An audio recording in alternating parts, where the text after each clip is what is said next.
We'll guide you through how to find your Zapier API key. If you find this helpful, consider subscribing and liking the video. First, open your web browser and go to Zapier's website.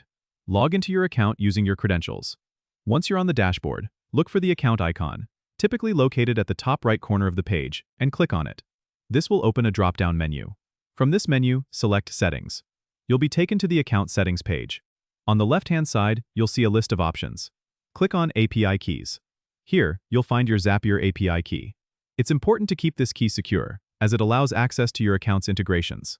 If you don't see an API key generated, you might need to click on a button that says Generate New Key. After doing this, make sure to copy and save the API key somewhere safe. You'll need it for connecting other applications to Zapier.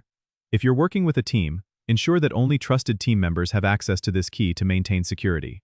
Remember, the API key is a sensitive piece of information, so handle it with care.